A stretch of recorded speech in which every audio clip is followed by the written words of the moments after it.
Hello everyone, this is going to be a special episode.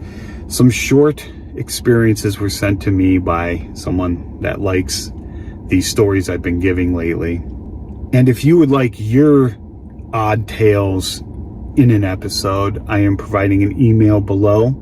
Please put in the subject line, odd tales, because that's a general email I use. It gets spammed a lot. If I don't see those two words only in the subject line, I'm going to delete it. It's nothing personal. It gets spammed dozens of messages a day, okay? So I don't have time to go through all that stuff. If I don't recognize it, it gets deleted. He sent several short stories in written form in an email to me. I do know this guy personally. I'm not going to give his real name or age. I'm just going to call him Bob. He is a grown adult. Okay, I'll tell you that much. He doesn't provide any backstory really to any of these stories, and I don't want to speak for him.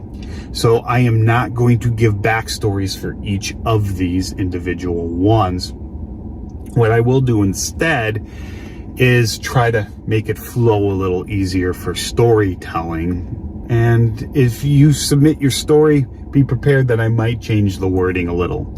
And if you want, you can submit an audio file as well. I am okay with that.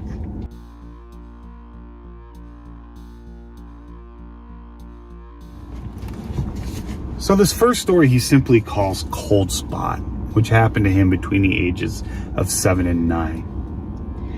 He doesn't tell me why his family woke up, but he lived in the house with his mother, grandmother, and brother, and for some reason in the middle of the night, something had awoken them.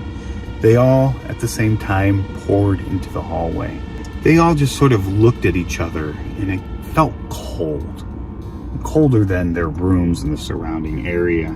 And after a second of silence, his mother said in a loud voice, "In the name of Jesus Christ, be gone." And the chill seemed to simply vanish. Everyone thought it was some sort of spirit or ghost, but they just kind of went back to bed afterwards. And from his memory, he thinks his mother had some pastor come to bless the house.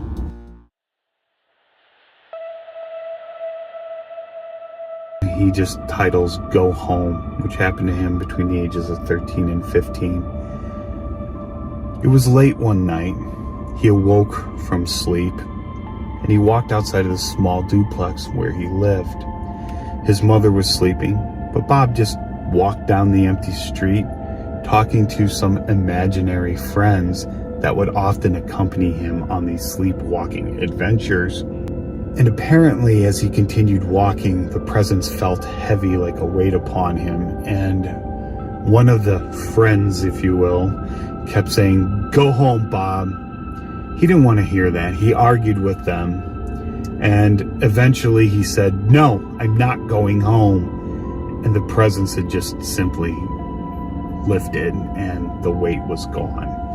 He kept walking down the road, making his way to an elementary school that he had attended to in his younger days.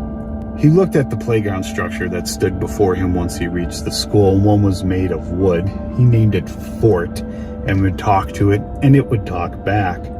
But now that was gone, and there was a metal playground in its place. So it was now Fort 2, and he would continue to talk to this one as well. And then for some reason, out of the bushes, the brush, had come a bully that he had known from school that pushed him to the ground, breaking his arm. Apparently this really happened because he spent the summer in a cast. School was told of the event of this kid coming out of the bushes and pushing him to the ground. In Bob's mind, he wanted to know why was this kid out and awake and around the playground at the time he was sleepwalking. If he had listened to his imaginary friends and gone home, none of this would have happened.